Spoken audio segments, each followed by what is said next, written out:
नहीं, मेरे को तो ऐसा लग रहा है कि शायद अल्लाह ताला को पता नहीं रेप क्या है फिर। किस बुनियाद पर लग रहा है? क्योंकि इस हदीस में मौजूद नहीं है, इस हदीस में रेप का जिक्र नहीं, इसलिए अल्लाह ताला को नहीं पता, इस बुनियाद पर लग रहा है। नहीं, क्योंकि तो मुझे नहीं, तो मैं ऐसा वो लग नहीं रहा है कह कि रहा। आपको कुछ नहीं पता, और मुझे तो बिल्कुल सही आप लग बता, रहा है। तो मैं जानना चाहता हूँ कि वो कौन सी हदीस में है कि रेप को वो डिफाइन किया गया हो कि रेप ये है और जिना ये है।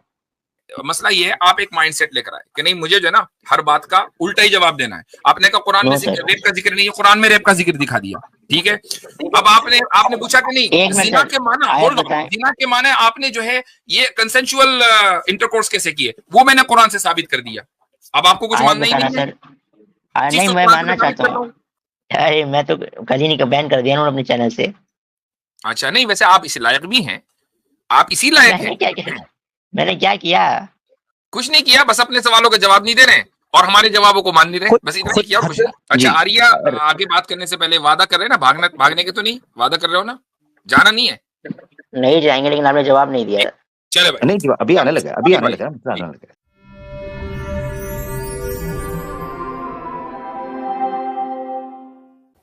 आर्य साहब,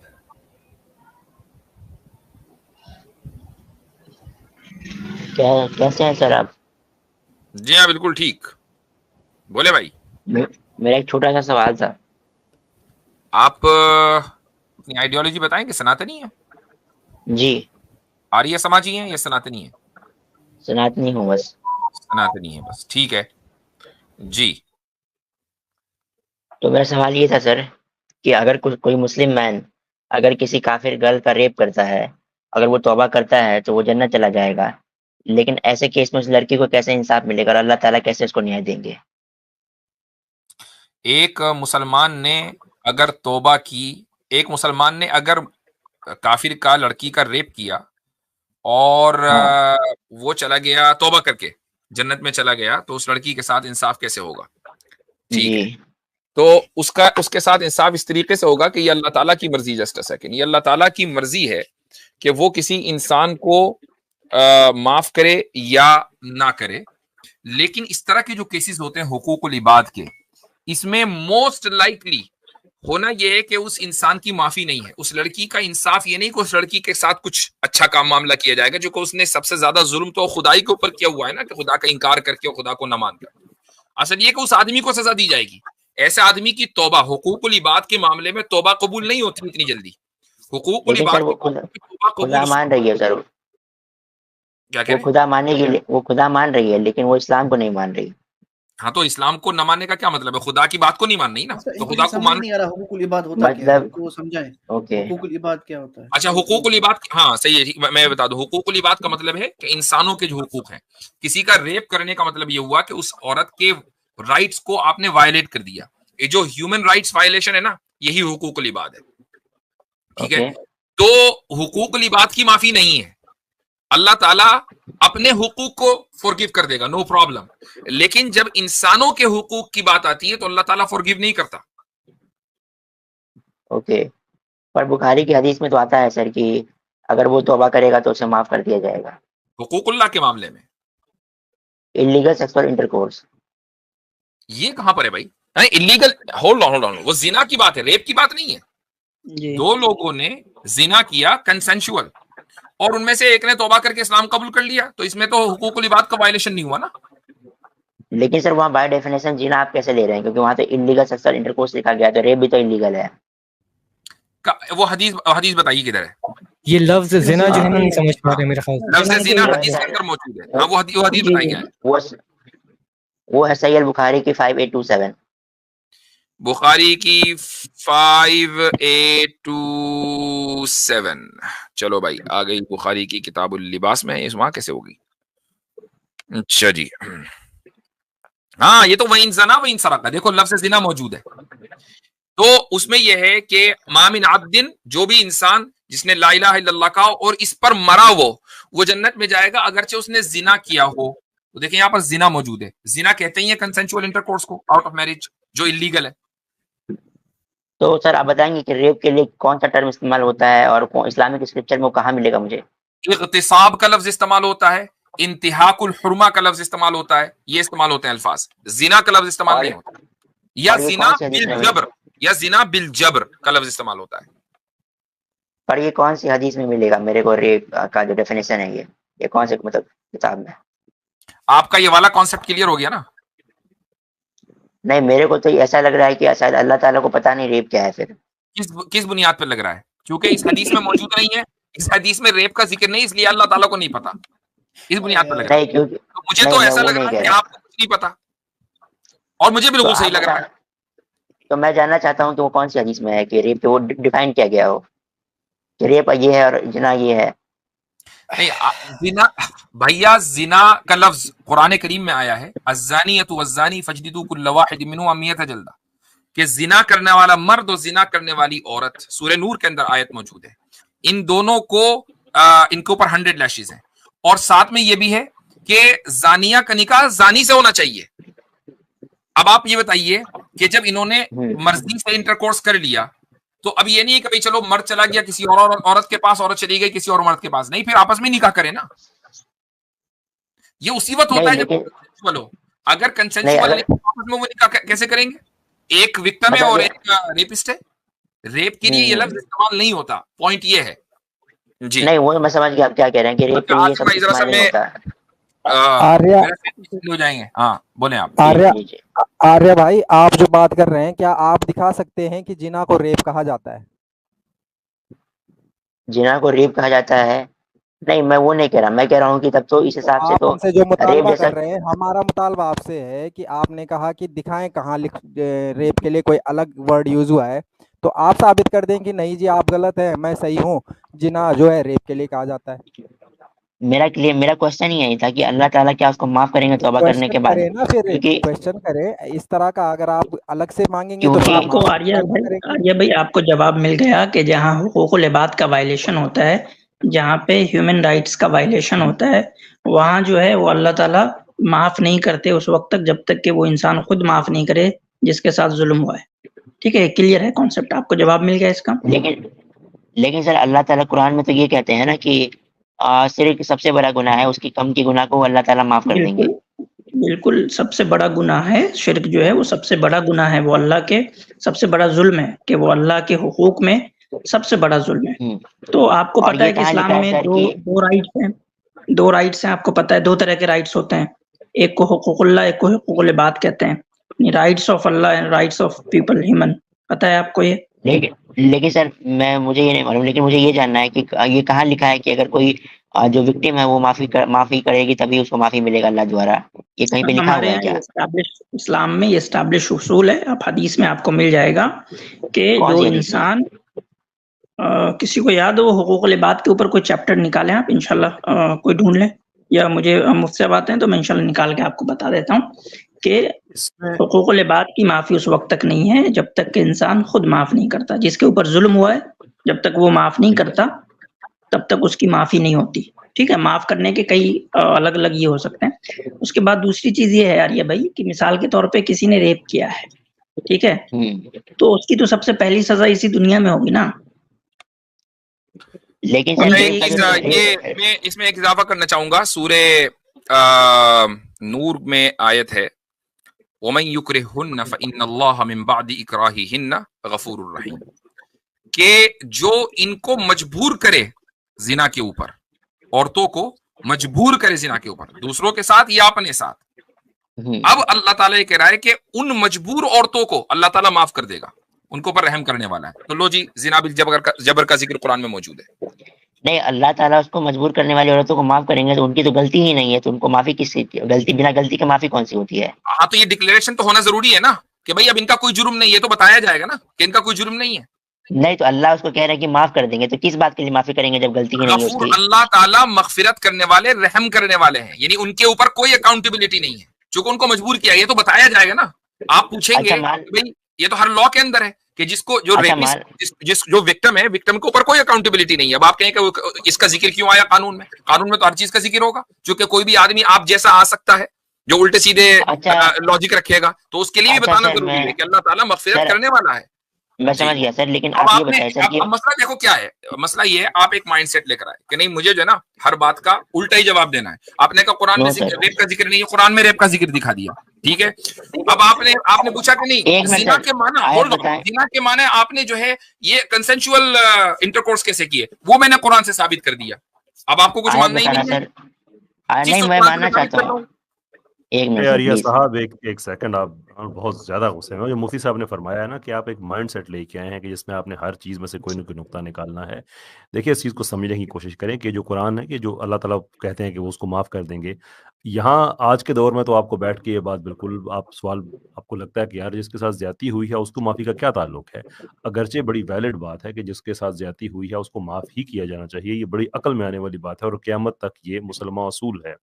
लेकिन जिन हालात में कुरान नाजिल हुआ है उस ज़माने को भी देखें कि इससे पहले जो तहरीफ की गई हैं पुरानी किताबों में, जैसे तौरात में मिसाल के तौर पे, वहाँ पे आपको ऐसी आयत भी मिल जाती हैं कि अगर किसी बच्ची के साथ रेप किया गया है तो बच्ची को मार दो। तो कुरान बता रहा है कि नहीं, जो विक्टिम है उसको आपने नहीं मारना है, वो बच्ची बड़ी उसको छोड़, वो बाद में बात की जिसके साथ भी ज्यादती हुई है उसका कोई कसूर नहीं है, उसको आपने मारना नहीं है। तो वहां से कानून जो है वो दोबारा से प्योरीफाई किया जा रहा है जिसमें पहले तारीफ की गई थी और उसके बाद क़यामत तक इसको रख दिया गया। दूसरी जो अहम तरीन बात है ना कि देखिए कुरान में हम जिस आयत का एक हिस्सा है जिसका आपको बहुत आम तौर पे आपको मिलेगा, जिसमें अल्लाह ताला ने खुशखबरी दी हुई है, गारंटी दी हुई है कि आपको माफ़ी मिलेगी। आपको जगह-जगह आयत का ये हिस्सा मिलेगा, औज़ु बिल्लाहि मिनश शैतानिर रजीम, ला तक़नतु मिन रहमतिल्लाह। जगह-जगह ये हिस्सा उसका कि अल्लाह की रहमत से मायूस ना हो, अल्लाह की रहमत से मायूस ना हो। लेकिन अगर इस आयत में आप देखें तो अल्लाह ताला ने इसमें क्राइटेरिया सेट किया है कि ये किसको अल्लाह ताला ने कहा है। अल्लाह ताला ने कहा है अस्रफू अला अनफुसिहिम, वो लोग जो अपनी जानों पे जुल्म कर चुके हैं, उनके लिए गारंटी है कि तुम अल्लाह से माफी मांगो तो अल्लाह तुम्हें माफ करेगा। इसमें अल्लाह ने ये नहीं कहा कि तुमने किसी और के साथ की हुई है तो अल्लाह ताला तुम्हें गारंटी है कि तुम तौबा कर लो तुम्हें माफी। हकूकुल इबाद का मामला यहाँ पे भी अल्लाह ताला ने जुदा रखा है। इसलिए आप इसको अपनी तरफ से इंटरप्रिटेशन ना कर दें इस तरह से कि आप रेप को और जनाब रजा को आप आपस में मिक्स कर दें और बाकी चीज़ों को करके नहीं देखें। कुरान में तो हमने ये नुक्स निकाल दिया है। तो समझें कि जो कुरान लॉजिक दे रहा है, जो हदीस लॉजिक दे रही है, वो क्या है। एक डिफाइनिंग लाइन है बीच में कि जो जुल्म आपने अपनी ज़ात पे किया है, जिसका ताल्लुक हकूकुल्लाह से है, आपने ज़कात नहीं दी है, आपने कुछ ऐसा काम किया जिसपे किसी और जान पे जुल्म नहीं किया है, अगर गुनाह भी किसी के साथ मिल किया है तो दोनों में उसकी रजामंदी शामिल थी, तो दोनों ने अल्लाह के खिलाफ जुर्म किया है तो अल्लाह उसकी भी माफ़ी दे देगा।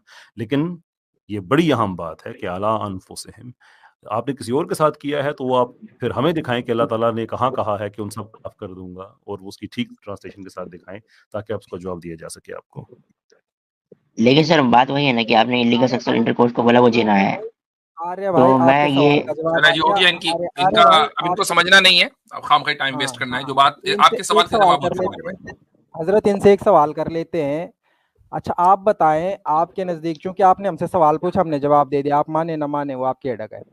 हम आपसे सवाल पूछ रहे हैं कि अगर कोई इंसान भेष बदलकर किसी स्त्री के साथ संभोग करे, या कोई पिता अपनी पुत्री के साथ संभोग करे, या कोई ऋषि एक यौवनधारी कन्या के साथ संभोग करे, अगर वो कन्या जो है वो राजी नहीं थी संभोग करने के लिए, तो आप उसको क्या कहेंगे? हवाले चाहिए तो अभी दे देते हैं। और एक और हवाला लीजिए, अगर कोई पत्नी अपने पति के साथ नहीं संभोग करना चाहती, हम बिस्तर नहीं होना चाहती, तो मारपीट करने के बाद फिर उसके साथ जबरदस्ती करे, तो इसको आप क्या कहेंगे? इन सारे सवालों के जवाब दे दीजिए। अगर ऐसा कोई भी करता है तो उसे गलत कहेंगे। हाँ जी, तो किसने एक मिनट किसने गलत किया था, नाम बताइए आतिफ भाई। सबसे पहले तो बृहदरणायक जो उपनिषद है उसमें लिखा है कि ब्रह्मा जी ने जो है वो किया था शत्रुपा के साथ जो है अपनी। तो ब्रह्मा जी को आप गलत कह रहे हैं आर्य भाई? ब्रह्मा जी ने रेप किया था ऐसा कह रहे हैं आप? ब्रह्मा जी ने अपनी बेटी के साथ किया था ना? भाई हम कुछ नहीं कह रहे आर्या भाई, वहाँ जो लिखा हुआ है वो देख लें आप खुद से, हम कुछ नहीं कह रहे। तो आतिफ भाई आप ये कह रहे हैं कि ब्रह्मा जी ने अपनी बेटी के साथ किया ना? जी जी बिल्कुल लिखा है। जी, बेटी तो आप मुझे बताएं भाई आर्या साहब, ब्रह्मा जी ने अपनी बेटी के साथ अगर ऐसा कोई काम किया तो आप ब्रह्मा जी को गलत मानते हैं, सही मानते हैं? रेफरेंस दीजिए, मैं चेक कर लेता हूँ।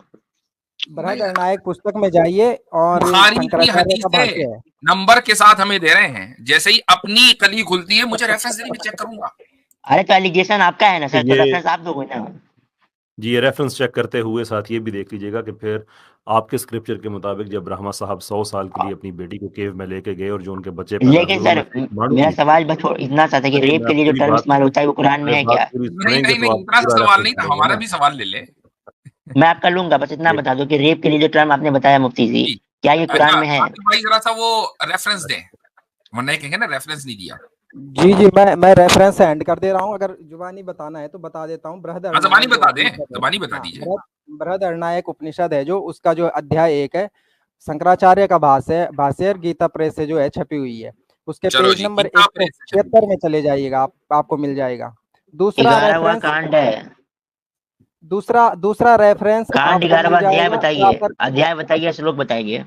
अध्याय 1 बता रहा हूँ भाई, पेज नंबर 176 और श्लोक नंबर 3, श्लोक नंबर 3, 4, 5 ये सब पढ़ेंगे। इसी में सारा कुछ डिटेल है कि वो जो है वो कन्या जो है बच रही थी, कभी उन्होंने बचने के लिए जो है झाड़ी में छिपी, कभी बकरी का रूप धारण किया, तो वो जो है वो कभी बकरा बन जाते थे, कभी गधा बन जाते थे, कभी घोड़ा बन जाते थे। जो रूप स्त्री कन्या जो है ये पूरा जो मैं बताता हूँ, ये पूरा जो खंड है ये यज्ञवल्क्य और असवला के विषय में है, यहाँ तो ब्रह्मा जी का कुछ है ही नहीं। अरे भाई आप जाके पढ़िए। चलो है क्या? एक मिनट, आप मुझे वो लिंक भेजो, मैं स्क्रीन पर लेकर आता हूँ ना, आप मुझे लिंक भेजो उसका। जाना नहीं है आर्य भाई, जरा रुकना है आज, ठीक है? तुम एकदम चले जाओ। ठीक है मैं आज मुफ्ती साहब आमिर भाई की कमी पूरी कर रहे हैं, लोग नारे लगा रहे थे आमिर हक का है। अरे आमिर हक भाई तो आप भाग जाते हैं जैसे ही कोई डिबेट करने जाता है तो। आप भाग जाते हैं आमिर हक को देख के? अरे मैं तो कल ही नहीं बैन कर दिया ना अपने चैनल से। अच्छा, नहीं वैसे आप इसी लायक भी हैं, आप इसी लायक हैं। मैंने क्या किया? कुछ नहीं किया, बस अपने सवालों का जवाब नहीं दे रहे और हमारे जवाबों को मान नहीं रहे, बस इतना किया और कुछ नहीं। हजरत खुद से एहतिसाब कर दिया। बाद आपको अपने जो आपके रिलीजियस लीडर्स है ना उनके पास जाके कहें कि मैं गया था एतराज देने, लेकिन मैं अपने रिलीजन की कली खुलवा के आपको पता है हीटेड डिबेट से हम लोग सारे मतलब आपके एलिगेशन को रिफ्यूट कर चुके हैं। अच्छा यार बात अच्छा, अच्छा एक मिनट जरा, स्टेज फुल है, आमिर भाई कौन है? आमिर भाई को ले। देखिए आमिर भाई को मैं पहले बोल देता हूँ, अगर बदतमीजी किया इस बार तो इस बार मैं भी बोल दूंगा फिर। यार क्या हो जाता है आप लोगों को? अरे आमिर भाई बदतमीज है, मैं खुल के बोलता हूँ। हम आपकी सारी बातों का जवाब दे चुके हैं और जैसे आमिर भाई का नाम आया देखो मुफ्ती साहब आमिर भाई, अरे क्योंकि आमिर भाई बदतमीज है ना। तो हीटेड डिबेट साहब क्या है, मतलब वो मुझे समझ नहीं, मैं नाम भी नहीं लेना चाहता हूँ वैसे लोगों। नहीं जब पहले जब आज मैं मेरी आमिर भाई आ गए। आर्य साहब मैं ना अभी आमिर भाई क्या हाल है आमिर भाई? गारंटी दे रहा हूँ, आर्य साहब मेरी बात सुनिएगा, उनके बोलने से पहले मैं आपको गारंटी दे रहा हूँ कि आमिर भाई स्वाय आपके जो रिलीजियस स्क्रिप्चर है उसके अलावा कोई बात नहीं करेंगे। अब अगर आपको फिर भी बदतमीजी लगती है तो फिर अपने स्क्रिप्चर लिखने वाले से पूछे कि आपने क्यों ऐसा लिखा है कि इसको पढ़ने। अरे आमिर भाई तो अपने चैनल पे बात ही नहीं करते, वहां से तो निकाल देते हैं। यहाँ पे हमारे चैनल पे बात करेंगे, चलो ठीक है हमारे चैनल पे बात करेंगे। और चूंकि आपने ये मान लिया, होल्ड ऑन, आपने ये मान लिया कि आप हीटेड डिबेट्स आए हैं तो आप वहां के कारिंदे हैं। जी भाई आमिर भाई, आप तो याद कर रहे थे हीटेड को। जी अस्सलाम वालेकुम सबको। सबसे पहले बहुत प्यार भरा, अल्लाह का शुक्र, सबको प्यार भरा। ये डर रहे थे, कह रहे थे भाई मैं आमिर भाई से बात नहीं करूंगा। ये असल में इसलिए ये परेशान। भाई रुक जाए क्या हो गया? पता मुझे नवाब साहब देखकर बेकारी जो है शोर करते हैं, तो तरह रुक जाए क्या हो गया? अच्छा मैं ये बात हजरत करने लगा था कि ये मेरे पास आए थे, ये करते हैं चिल, ठीक है जी, और ये स्ट्रीम्स पर घूमते हैं और करते हैं जी मैं चिल करने निकला हूँ, फारिग था तो मैं थोड़ा चिल कर लेता हूँ।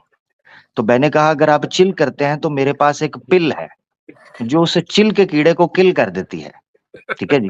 तो उसके बाद से ये फिर शोर इन्होंने डाल दिया बैसाखी ने। मैंने कहा मुसलमानों पे तो पहले ही आरोप है कि हम बैसाखी लेते हैं, तो चलें आज हम बैसाखी नहीं, आज हम इनसे पूछते हैं। ये कह रहे हैं ना जी। आर्या साहब कैसे हैं? ठीक है, बिल्कुल ठीक है। अच्छा आर्या, आगे बात करने से पहले वादा कर रहे हैं ना, भागने के तो नहीं वादा कर रहे हो ना? जाना नहीं है? नहीं जाएंगे, लेकिन आपने जवाब नहीं दिया। चलो भाई नहीं अभी आने लगा मुझे रेप ड्रम है क्या इस्लाम में? बस इतना बता दें। जी हाँ मैं बताने लगा। आपको पता है रेप वर्ड के लिए अरबी जुबान में क्या वर्ड यूज होता है? मैं अभी जवाब दे चुका हूं। मैं हजरत आपने जो जवाब दिया है इसको सीधी उंगली से घी इसको पसंद नहीं है, जो आपने इज्जत के साथ जवाब दिया ना। इधर सुन लो जरा, बताने लगा हूं ना भाई, मेरे सवाल का जवाब आपने देना है। इस्लामिक स्क्रिप्चर अरबिक के अंदर ही है ना, तो अरबिक जुबान की बात होगी, ठीक है ना? तो आपको पता है रेप के लिए अरबी जुबान के अंदर कौन सा वर्ड यूज होता है? बता दें। आप बताएं ना, आपको जो बताया था आपको हजम नहीं हुआ, देसी घी आपको हजम नहीं हुआ। अरे लेकिन अल्लाह ताला को पता है, ये साबित करें ना उनके स्क्रिप्चर में। मैं क्या पूछ रहा हूँ आपका जवाब पता क्या होना चाहिए? मुझे नहीं पता, ये होना चाहिए। अरे या आप भाई कहें तो कि लैंग्वेज आपको पता है अल्लाह ताला ने कुरान रेप के नाजिल लिए, किया है, अरबी भाई थोड़ी वही तो नाजिल बता किया रहा भाई। हूं। ओहो, कुरान से आयत दिखाई है, आप क्या वो आयत दिखाई है हजरत ने, मैं सुन रहा था।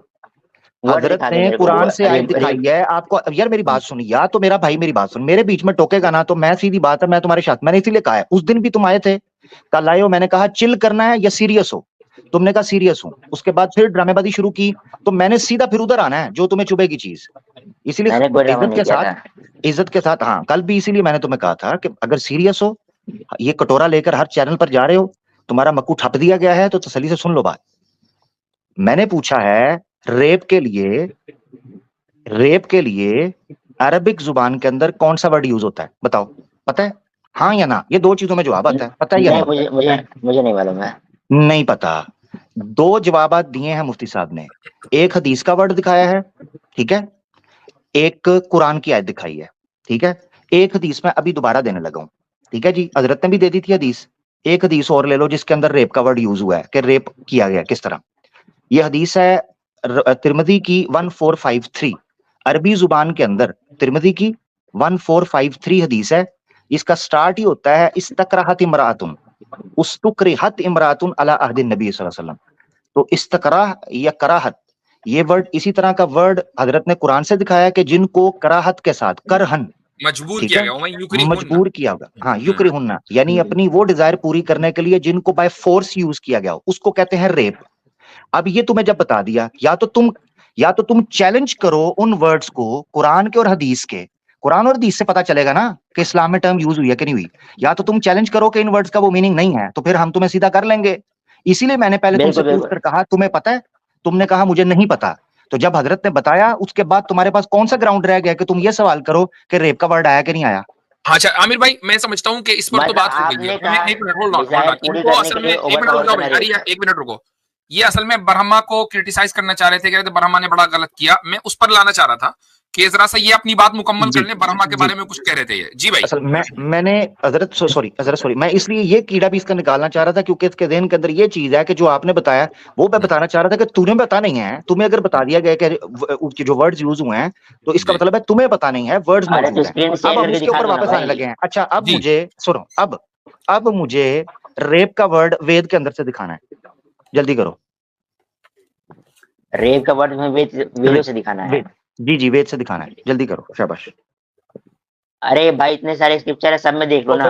वेद से दिखाओ ना, ना इसका मतलब है वेद से पहले रेप चलता था, जो स्क्रिप्चर बाद में आए हैं। तुमने पूछा था कुरान में वर्ड यूज हुआ कि नहीं हुआ, अब जल्दी करो मेरा भाई, ये सवाल लेके बड़ा तुम घूमते हो ना, मुझे वेद से दिखाओ रेप का वर्ड। अरे मैंने इस्लामिक टेस्ट की बात की है, पूरे इस्लामिक टेस्ट की बात की है ना, मैं वेद की बात कर रहा हूँ। दिखा दिया वर्ड में दिखाओ, नहीं दिखाया भाई, आपने डेफिनेशन दिया है जो क्या रेप फिर अभी कह रहा नहीं दिखाया, फिर अभी कह रहा है, फिर अभी कह रहा नहीं दिखाया। रेप का लफ्ज इंग्लिश का लफ्ज है, वो कुरान में नहीं मिलेगा, उसका अरबी मिलेगा। अब तुम वेद में, उस वेद में दिखाओ कोई जिनको जिस बेचारे को ये ना पता हो, जिस बेचारे को ये ना पता हो, जिनके धर्म के अंदर इलीगल सेक्स सिर्फ रेप को माना जाता हो हजरत, अरे तो वो यही समझेगा ना, नहीं होता वो जना के मतलब से, वो बेचारे जना के मतलब से रेप कहाँ से मिल जाएगा भाई? अच्छा वेदों में इतिहास नहीं होता, एक मिनट सुनेगा जरा, एक मिनट, वेदों में इतिहास नहीं होता ना, ठीक है, नहीं होता। जंग इतिहास में होती है, जंग इतिहास में होती है, किसमें होती है? जंग इतिहास में होती है। ज्ञान दिया गया आपको, जंग इतिहास होता है कि नहीं होता? जंग इतिहास होता है या नहीं होता भाई? जरूरी नहीं है। बोलो ना, जंग इतिहास होता है कि नहीं? अगर जंग करने की नॉलेज दी गई, अगर जंग करने की नॉलेज दी गई है तो उसको इतिहास नहीं बोल सकते तुम। हाँ थैंक यू। अब तो जना की हद क्या होगी, या रेप, जना बिल जबर, रेप करने वाले की सजा क्या होगी, ये नॉलेज है या नहीं? अगर वेद ये बता सकते हैं कि पति पत्नी का कर्तव्य क्या है, क्या पति पत्नी का कर्तव्य इतिहास में नहीं आएगा, विद्या में आएगा ना, तो क्या बलात्कारी के साथ क्या दंड होना चाहिए, विद्या नहीं है? अरे वो तो मनुस्मृति में ही बता दिया गया है कि तो नहीं, मनुस्मृति कब लिखी गई है? मैं वेद की बात कर रहा हूँ, मनुस्मृति क्या है? अरे भाई मनुस्मृति वैदिक ग्रंथ है, उसको माना जाएगा वेद का। एक मिनट, वैदिक मनुस्मृति वैदिक ग्रंथ है? बिल्कुल वेद अनुकूल है भाई, वैदिक शास्त्र वेद अनुकूल है, बिल्कुल भाई जी, सब सुन रहे हैं, वेद अनुकूल है। इसका मतलब मनुस्मृति के अंदर औरत के साथ जो अधिकार उसके बयान किए गए हैं वो वेद अनुकूल हैं? अरे भाई बिल्कुल मैं मनुस्मृति की बात कर रहा हूँ, जो मनुस्मृति के अंदर ये कहा गया है कि शूद्र के पिछवाड़े को काट देना चाहिए अगर वो ब्राह्मण के सामने हवा खारिज करे, ये वेद अनुकूल है? वो मनुस्मृति का कभी हिस्सा नहीं था, क्योंकि औरत के स्तन काट देने चाहिए, ये वेद अनुकूल है? अरे भाई वो मनुस्मृति का पार्ट ही नहीं है। अगर कोई औरत अपनी उंगली के साथ अपने आप को सेटिस्फाई करे, उसकी उंगलियां काट देनी चाहिए, वेद अनुकूल है? अरे भाई तुम जो कह रहे हो ये भागना नहीं है, भागना नहीं है, मनुस्मृति अनुकूल होने से भागना नहीं है। अरे दिखाना भाई, विशुद्ध मनुस्मृति में दिखा दे। मैं दिखा दूं, ये दिखा दूं सब कि जो उंगली से करे, जो औरत उंगली से करे उसकी उंगली काट दो, जो औरत दूसरी की यूनि के अंदर उंगली से करे उसकी उंगली काट दो, और उसकी टिंड करके गधे पर बिठाओ। दिखा दूं? ये वेद अनुकूल है? तुम्हारा जो भी एलिगेशन है विशुद्ध मनुस्मृति से दिखा दो। दिखा दूं ये चीज? दिखाओ भाई, मैं विशुद्ध मनुस्मृति से दिखाओ। लो जी, ले जी मनुस्मृति से दिखाने लगा हूं जी। ये पहले कंडेम करना पड़ेगा, दिखा देंगे तो। बिल्कुल करेंगे भाई, जो वेद नहीं मानते हम लोग। दिखाओ भाई। लो एक मिनट, ओके। 8वें अध्याय के अंदर है मनुस्मृति, विशुद्ध मनुस्मृति, अरे विशुद्ध मनुस्मृति आर्या भाग गया हजरत, भाग गया, समय जाया करेगा। अरे भाई मैंने बोला तो, अरे विशुद्ध मनुस्मृति दिखाओ, कब से कह रहा हूं भाई। ये पहले बोला था कि विशुद्ध मनुस्मृति, विशुद्ध मनुस्मृति कब आई है? विशुद्ध मनुस्मृति कब आई है भाई? विशुद्ध मनुस्मृति कब आई है? वेद के आधार पे है ना, वेदों से कॉन्ट्रडिक्ट नहीं करती। विशुद्ध मनुस्मृति, अच्छा इसका एक मिनट सुनो जरा, इसका मतलब है मनुस्मृति ज़ईफ़ हदीस से मानोगे तुम? सुन लो जरा, सुन लो। आपने उस वक्त नहीं बोला था विशुद्ध मनुस्मृति, आपने बोला मनुस्मृति, मैंने बोला मनुस्मृति क्या चीज है, आपने कहा मनुस्मृति वेद के अनुकूल है। मैं बार-बार रिपीट कर रहा हूं विशुद्ध मनुस्मृति। नहीं आप नहीं रिपीट क्यों कर रहे हो? क्यों रिपीट कर रहे हो? बात क्यों बदली? बात क्यों बदली? कब से कह रहा हूँ, बात बिल्कुल नहीं बदली भाई। मनुस्मृति का जो हिस्सा बदल दिया है, अगर टाइम वेस्ट कर रही है, टाइम वेस्ट कर रहा है। मैं अब आपकी मौजूदगी के घुल के अंदर इसको धो नहीं सकता हूँ, तो बस वे टाइम वेस्ट कर रहा है। अच्छा भाई, इनको जो है ना आमिर भाई रिक्वेस्ट है कि अगर मजीद सर्फ एक्सेल से धोना हो तो आप अपने चैनल पर इनको दावत दें। उधर आओ तुम्हारा चिल पिल मैं करवाऊं जी। मैं आऊंगा, निकालना मत मेरे को, बस निकालूंगा नहीं, बस ताजा दम रहना मेरा भाई, ठीक है ना? हाँ, इसमें मनुस्मृति बोला, कंट्रोल भी वैसे काफी ठीक रही है, लेकिन मजीद की ख्वाहिश हो तो आमिर भाई का चैनल मौजूद है, ठीक है भाई? चलो सही। मैं ये कह रहा था सर्फ एक्सेल जो है उसका बॉयकॉट चल रहा है, तो मेरे ख्याल से आमिर एक्सेल अगर नाम दे दिया जाए ना। हाँ कोई ठीक है, सही बात है। नहीं असल में हजरत वो ये चीज है कि बहुत सी चीजें, जारी बात है आपका एक फैमिली प्रोग्राम है, फिर आपकी मौजूदगी के अंदर ऑब्वियसली मैं भी कोशिश करता हूँ कि चीजें सीखने सिखाने की हों। अलबत्ता इसने झूठ बोला, ये मनुस्मृति बोलकर जब इसको पता चला कि पोल खुलने लगी है, फिर विशुद्ध डाली। विशुद्ध मनुस्मृति कब लिखी गई है? सुरेंद्र कुमार तो ये जुमा 8 दिन हुए हैं गुजरा है, कल का बच्चा है सुरेंद्र कुमार। कहते हैं कि ज़ईफ़ हदीसों को आप मानते हैं, फौरन उसके मुकाबले में ज़ईफ़। भाई हमारे यहाँ सही और ज़ईफ़ का क्राइटेरिया रोज़े अव्वल से मौजूद है। एग्जैक्टली इनके साहब। और ये जो अभी जो आर्गुमेंट लेकर आए ना, ये इनके गलत होने की निशानी है कि इन्होंने क्या किया कि मॉडर्निज्म जब आया तो उसके एतबार से अपनी किताबों को रिफॉर्म करना शुरू कर दिया और नई मनुस्मृति लिख ली उस बुनियाद पे। तो भाई आप तो गलत थे ना, मतलब आपकी जो बुनियाद थी वो गलत थी। आप उसको अब वेस्टर्नाइज कर रहे हो, मॉडर्नाइज कर रहे हो और कहोगे कि हम जो है वो सत्य हैं और अनंत से सत्य हैं। दावा ये है कि अनंत से सत्य हैं, सत्य का पालन कर रहे हैं और रिफॉर्म कर रहे हैं बैठ के मॉडर्निज्म के चक्कर में। सर चलें, जबरदस्त हो गया, माशाअल्लाह जी।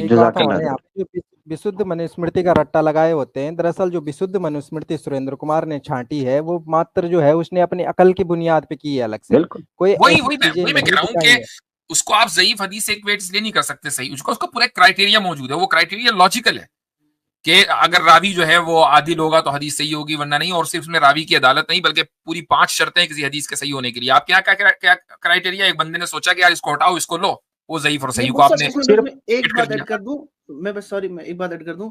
ये अक्सर ये बोलते हैं कि हम पुराना वगैरह इन सब में वो बात मानेंगे जो वेदा से कॉन्ट्रडिक्ट ना करे। कॉन्ट्रडिक्ट वो तब करती अगर वेदा में ये लिखा होता कि उंगली नहीं काटेंगे, सही। अगर नहीं लिखा होता तो फिर बोलते हैं हाँ मनुस्मृति में कॉन्ट्रडिक्ट है। जब बात ही नहीं की गई है उसके बारे में, ये कौन सा कॉन्ट्रडिक्शन? एग्जैक्टली। दूसरी बात ये है, मैं हजरत यहाँ एक चीज रखना चाहता हूँ। एक उसूल सिर्फ इनके पुराने क्लासिकल लिटरेचर के अंदर मिलता है, वो ऋषि गौतम ने जो धर्म सूत्र लिखा है उसके अंदर, या इवन मनुस्मृति के अंदर, कि अगर स्मृतिज श्रुतिज के विरुद्ध जाएं, यानी जो स्मृतिज हैं, सेकेंडरी किताबें हैं, पुराणाज हैं या मनुस्मृति, वो अगर वेद से या उपनिषदों से कॉन्ट्रडिक्ट करें तो हम कहेंगे कि उनको रिजेक्ट करना है। तो पॉइंट नंबर 1 वो कॉन्ट्रडिक्शन सेट नहीं होता। दूसरी बात, ये रूल कहां से निकल आया विशुद्ध मनुस्मृति के ऊपर? मैं इंशाल्लाह, मेरा दिल है मैं प्रोग्राम करूं, पोल खोलूं कि भाई किसी चीज का फैब्रिकेटेड होना उसके लिए ऐसे रूल सेट होने चाहिए जो उससे पहले भी मौजूद हों शुरू से लेकर। मिसाल के तौर पर जब इल्म हदीस सामने आया उसी वक्त उलमा ने उसूल हदीस मुतय्यन कर कर बता दिया कि इस रावी को, इस सनद को हम क्यों रिजेक्ट करते हैं और इस हदीस से क्यों वो हदीस बेहतर है, क्या ये चीज। अब मनुस्मृति बोलते हैं, स्वामी दयानंद सरस्वती ने सत्यार्थ प्रकाश में लिखा है कि मनुस्मृति आदि काल का ग्रंथ है, प्राचीन काल का, यानी पुराना से भी पहले का ग्रंथ मनुस्मृति को माना जाता है। उसके बाद स्वामी दयानंद सरस्वती ने अपनी जिंदगी के अंदर 8 या 9 से ज्यादा श्लोकों को प्राक्षेपित यानी फैब्रिकेटेड कहा ही नहीं है, बाकी सारी मनुस्मृति को वो ऑन करता था। बिल्कुल बिल्कुल। अब आज ये लोग आकर 20-30 साल पहले, 15-20 साल पहले या BR अम्बेडकर के बाद आकर मनुस्मृति के ऊपर बैठकर सर जोड़कर जुएं निकालते रहे कि जनाब चलो ये श्लोक भी निकाल दें, ये भी निकाल दें, ये भी निकाल दें। मैं आज कहता हूं इनको विशुद्ध मनुस्मृति की जो तरतीब हजरत इन्होंने पेश की हुई है, कोई एक उसूल बताएं जो अकल के मुताबिक फिट बैठता हो। मिसाल के तौर पर क्या करता है, कहता है जी ये श्लोक उस श्लोक से मनुस्मृति के कॉन्ट्राडिक्ट करता है, लिहाजा ये फैब्रिकेटेड है। बंदा पूछे ये फैब्रिकेटेड क्यों है और वो फैब्रिकेटेड क्यों नहीं है, ये कहां से उसूल आ गया भाई। यानी दो श्लोक काउंट्राडिक्ट कर रहे हैं, या तो दोनों को फैब्रिकेटेड बोलो, एक को ठीक बोलते हो, एक को गलत बोलते हो, क्यों। इतनी मजाहिया बात है। कल मैं एक मादरत चाहता हूं ये जुमला भी ऐड करना चाहता हूं बड़े मुख्तसरन। कल मैं जो प्रोग्राम कर रहा था उसमें मैंने एक श्लोक दिखाया 8वें का 346-45 करके, जिसमें व्यभिचार की यानी फॉर्निकेशन की सजा की बात की जा रही थी। उस एक श्लोक को गलत सही कहा गया है जहां पर सजा की बात है। उससे आगे जो श्लोक है जो एक्सप्लेन कर रहा है कि ये सजा इतनी सख्त क्यों दी जा रही है, उसको फैब्रिकेटेड कह दिया। पता है क्यों? क्योंकि उसी श्लोक के अंदर बताया जा रहा है कि ये इतनी सख्त सजा इसलिए है कि ये वर्ण सिस्टम को, जातिपात को डिस्टर्ब कर देगा। यानी ब्राह्मण की औरत अगर क्षत्रिय या वैश्य के साथ जना कर लेगी तो ये तो हमारे जो आगे जनरेशन है वो तबाह हो जाएगी, इसलिए जना की सजा रखी हुई थी इनके यहाँ। छोटी के साथ सेक्स को फोर्सफुली को ये जना मानता ही नहीं है। इसलिए मैं हैरान हूं हजरत कि उसने आके जना वर्ड की ट्रांसलेशन जब देखी इलीगल सेक्स, तो उसके दिमाग में आया कि क्योंकि अपना सनातन धर्म है तो उसके दिन में आया इलीगल सेक्स रेप ही होता है और हम मुसलमान हैं, हमारे नजदीक शादी के बगैर किसी औरत को छूना भी हराम है। कमाल करते हो। जबरदस्त पॉइंट। चलें, बहुत शानदार, माशाअल्लाह आमिर भाई, आपने जबरदस्त आखिर में आके 4-5 छक्के लगाए। तो आपसे यही तवक्को जो है सब लोग करते हैं, माशाअल्लाह, जबरदस्त।